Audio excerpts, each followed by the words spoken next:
Hola, ¿cómo están? Espero que bien. Hoy día nos toca hablar sobre los signos y síntomas de alarma. En general, los signos son aquellas cosas que uno puede cuantificar y los síntomas son aquellas cosas que uno siente o que uno relata cuando le preguntan. Entonces, por ejemplo, un síntoma podría ser cuando yo tengo una sensación febril y un signo podría ser cuando yo me pongo el termómetro, ¿cierto? Tengo un instrumento validado para cuantificar lo que estoy sintiendo y me saco el termómetro cuando esté listo y aparece 38,5. Eso es fiebre. O aparece 37, 36,8. Eso es febrícula. Entonces, esto no desvalida aquello que yo podría estar sintiendo, ¿ya? Sin embargo, es una medida objetiva que nos ayuda a pensar cómo está el cuerpo en su fisiopatología. Entonces, ¿qué tengo? Bueno, podemos tener asma, ¿cierto? Y acá la Iniciativa Global del Asma en el año 2024 nos dice que es una enfermedad heterogénea, o sea que algunos tienen esto, algunos tienen otras cosas y siguen siendo asmáticos, ¿ya? Y se caracteriza por una inflamación crónica de la vía aérea, generalmente ligada a las alergias o a respuestas inmunes, ¿ya? Está definida por la presencia de síntomas respiratorios como silbidos en el pecho o sibilancias. Es un sonido silbante, no gorgoreante. Y la falta de aire anómala, la sensación de falta de aire descrita como disnea. Y opresión torácica, tanto para tomar como para botar aire, me va a costar. Y generalmente tos de predominio nocturno o diurno en la mañana, matinal, ¿cierto? Y generalmente es seca. Estos síntomas varían en el tiempo. Hay días que yo voy a sentirlo, hay días en que no, hay años incluso en que no me va a pasar nada. Y yo sigo siendo asmático. Y varían en intensidad. A veces voy a tener una tos más suavecita al despertar, pero puede ser que si yo estoy en una crisis, por ejemplo, el 80% está gatillada por virus, y estoy en el invierno. Puedo tener un resfriado común y eso puede solaparse con una crisis respiratoria del asma y yo tener mucha más tos de lo habitual en la noche. Y esto se condice con la limitación que es variable al flujo expiratorio. O sea, hay días que yo en enero le tomé una espirometría y usted va a estar ok, va a estar bien. En julio o agosto le tomo otra espirometría y puede que esté más bajita que la de enero. En el caso entonces de la enfermedad pulmonar obstructiva crónica, también hay una iniciativa global que año tras año se va publicando. En este caso nos comentan en el año 2024 que el EPOC es una condición pulmonar heterogénea también, pero está caracterizada principalmente por disnea que va empeorando con el tiempo. Una tos que generalmente es productiva, hay flemas, ¿ya? Y esto podría ocasionar crisis respiratoria y ahí se desprende que le asignan un mayor puntaje a aquellos que tienen más crisis en un año. Y esto es debido a anomalías en la vía aérea, tanto de conducción como de intercambio, que podrían ser en los bronquios grandes o ya en el territorio más bajo, más alejado, que es donde hay traspaso de oxígeno. Y esto podría provocar una limitación persistente y progresiva del flujo. Entonces, si yo estoy atrapando aire, voy a sentir falta de aire, ¿ya? Y generalmente está asociado a el 90% de los casos humo de cigarrillo, humo de combustión, contaminación ambiental severa, exposición a biomasa y en una menor medida, casi menos del 10%, a mutaciones genéticas que tienen que ver con un gen para el desarrollo de la proteína alfa-1 antitripsina. Vamos a hablar entonces de otro grupo gigante de enfermedades respiratorias que se encasillan en el nombre de enfermedad pulmonar intersticial difusa. Como lo dice el nombre, es más o menos difuso este territorio y recién se está conociendo por los neumólogos, pero principalmente afectan el intersticio. Quiere decir, las barreras que están entre un alveolo y otro, o sea, un territorio más de intercambio gaseoso, más profundo en el pulmón.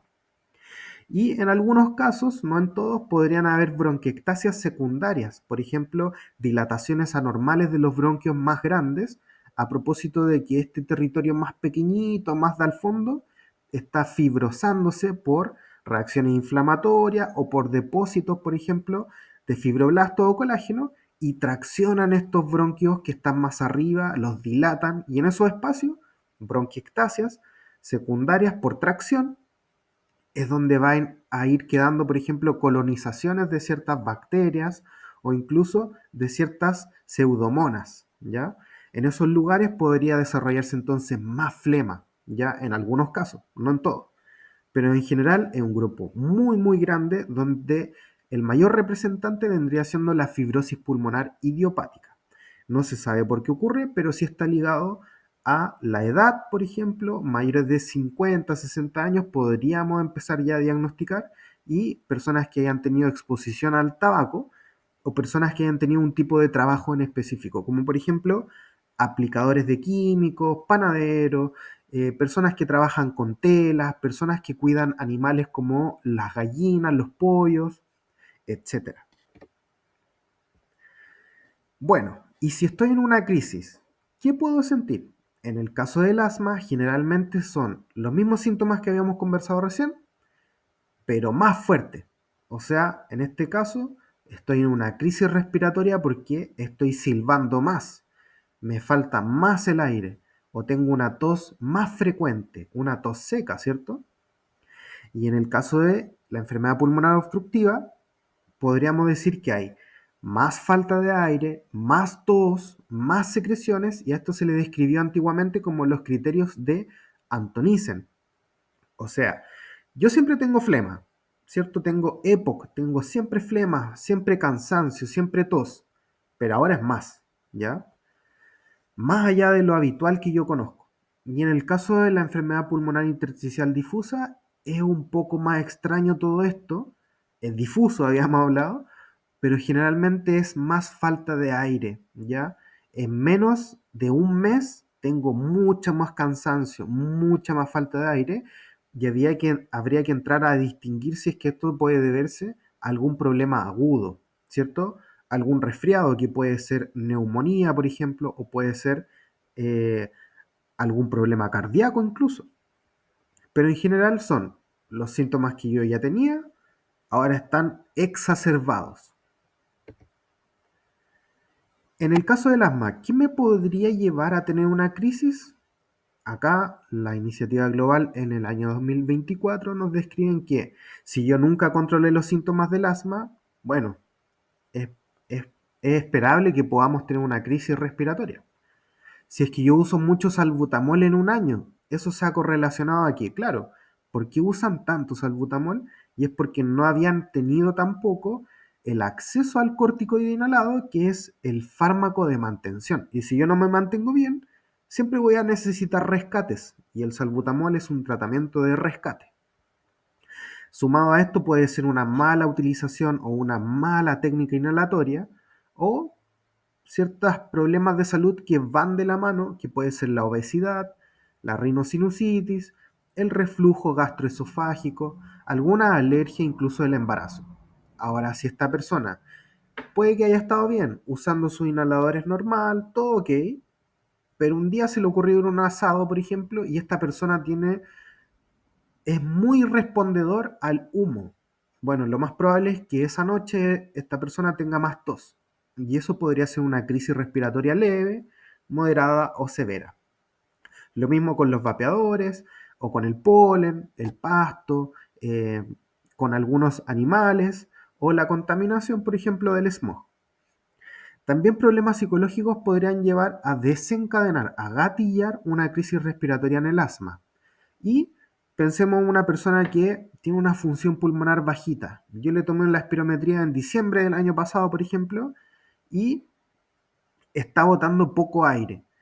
Esta persona, claro, lo más probable es que este año que viene tenga quizás más crisis o más falta de aire si es que no hacemos nada para cambiar esto. Los eosinófilos en la sangre también nos podrían dar un indicador de cierto perfil de esta persona que quizás puede ser más alérgica. Entonces yo en la temporada de septiembre en adelante tengo que estar más atento, más ojo con esta persona porque lo más probable es que podría tener un poco más de síntomas.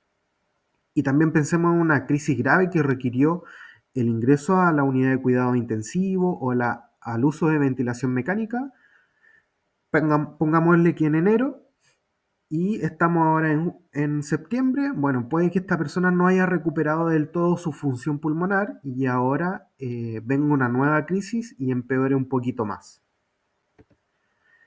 En el caso de la enfermedad pulmonar obstructiva, también nos dicen, bueno, los que han tenido exacerbaciones previas, crisis respiratorias durante el año, podrían desarrollar una nueva, ya por lo que les acaba de comentar. La función pulmonar decae un poco después de una crisis y es difícil volver a levantarse. Y personas que parten ya de un escalón muy bajito en su función pulmonar también podrían desarrollar crisis más frecuentes. La colonización bronquial, ¿cierto? Crónica con pseudomonas, que ya lo habíamos conversado, y comorbilidades respiratorias como, bueno, esta persona nació con asma, pero después a los 20 años se le ocurrió fumar y ahora tiene 80, ¿cierto? Y ahora tiene un solapamiento de dos tipos de enfermedades distintas en su pulmón. Por otra parte, por ejemplo, personas que hayan tenido tuberculosis también tienen un poco más de riesgo de desarrollar crisis respiratorias o aquellos que tienen estas dilataciones anormales en los bronquios, que son un poco más grandes, que pueden juntar más secreciones, que puede haber un poco de más infección ahí. Y además, apnea obstructiva del sueño también, ya que ellos son un poco más frágiles. Son personas que, pensémoslo así, están durmiendo, generan apneas y hay un rápido descenso de la saturación de oxígeno. Entonces ellos requerirían algún tratamiento adicional como podría ser un ventilador mecánico, pero que no es invasivo, que yo lo conecto, ¿cierto?, en mi pieza, incluso yo lo puedo llevar, viajar con él en avión.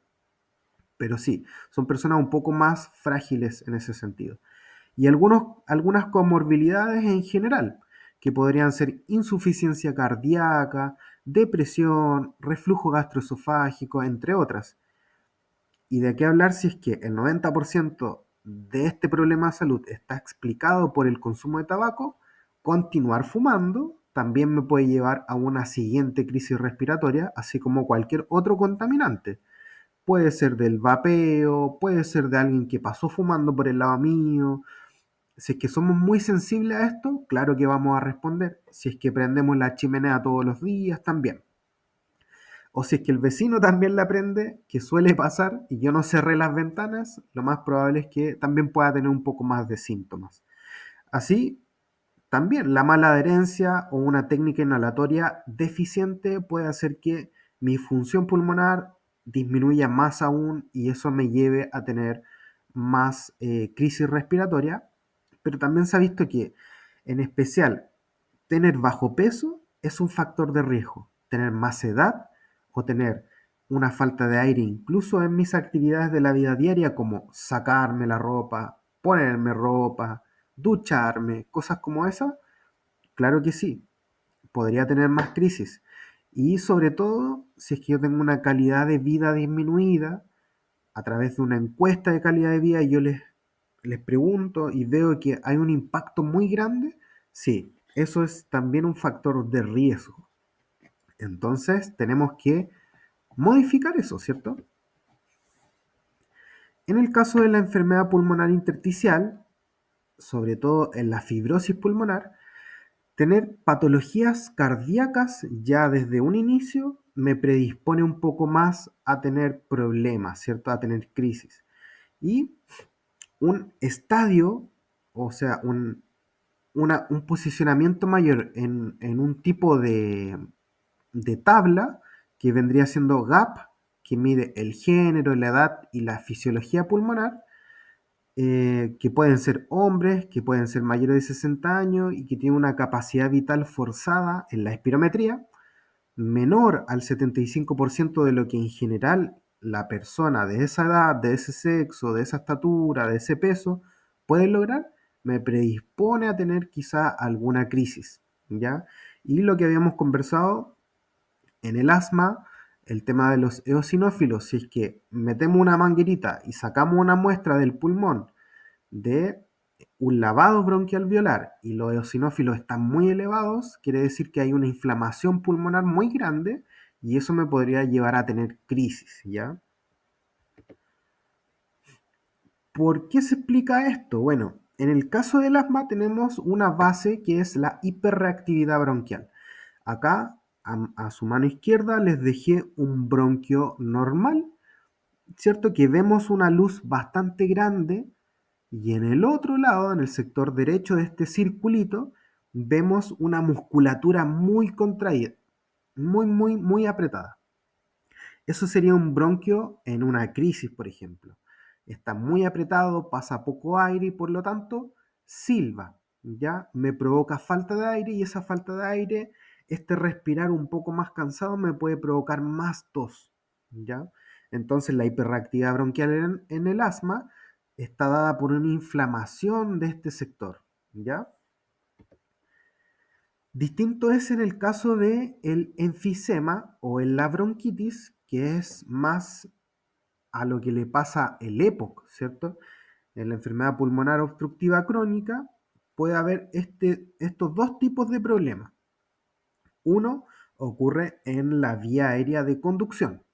Hay inflamación, ¿cierto? Por todos estos irritantes que yo estuve fumando en muchos casos, ¿cierto? Puede provocar más secreciones, una respuesta inflamatoria mayor, incluso broncoconstricción similar a lo que ocurre en el asma, ¿ya? Entonces tengo una bronquitis persistente que dura más de 15 días, incluso me va a acompañar hasta el final de mis días. Por otra parte tenemos una respuesta inflamatoria mayor en una vía aérea más distal, ¿cierto? Que es de intercambio. Y allá abajo, en este alveolo, que yo le dejé aquí abajo como un racimo de uva, se van rompiendo estos tabiques interalveolares y van generando enfisema. Entonces, si yo tomo el radio de cada uva y lo sumo, eso me va a dar, pongámosle, 1 metro. Pero si yo tomo el radio de este alveolo gigante donde sus tabiques interalveolares están destruidos, esa sumatoria del diámetro me va a dar 50 centímetros, no mucho más que eso. Entonces tengo menos posibilidad de intercambio gaseoso y a su vez tengo mayor atrapamiento aéreo. Entonces esto, como les mencionaba, ocurre en la enfermedad pulmonar obstructiva crónica. Vamos a ver entonces ahora qué es lo que sucede en la enfermedad pulmonar intersticial difusa en el caso de las fibrosis pulmonares idiopáticas. Acá tenemos, por decirlo así, una bombilla, ¿cierto? Que tiene unas líneas naranjas. Esa bombilla vendría siendo un bronquiolo terminal. Es una vía aérea más baja que tiene cierta posibilidad de difusión, pero recordemos que el alveolo es el que hace la difusión, este globito que les dejé aquí a mano derecha. Entonces, acá alrededor, que pareciera ser como un rombo, eso es el lobulillo secundario.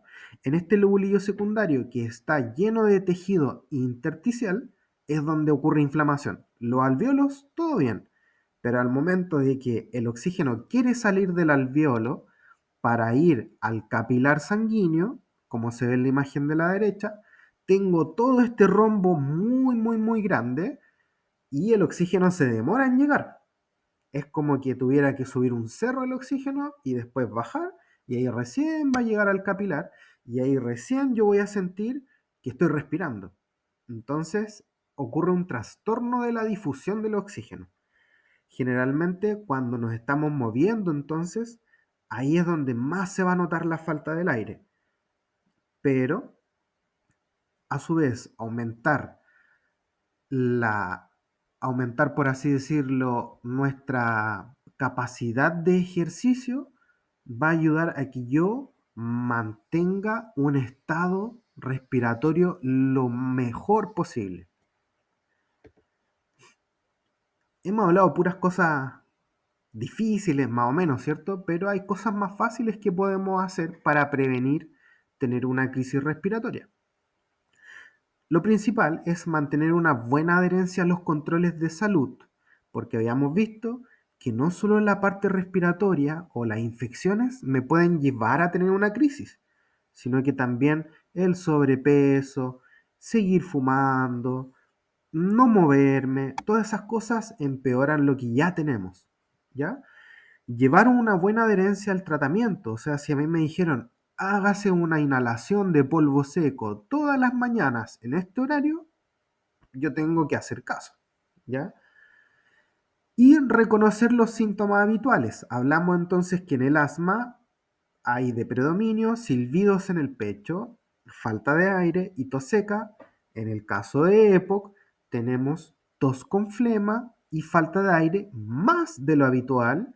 Y en el caso de las enfermedades pulmonares intersticiales tenemos más falta de aire de lo habitual, ¿ya? Descartando en ese caso que sean problemas secundarios como una neumonía.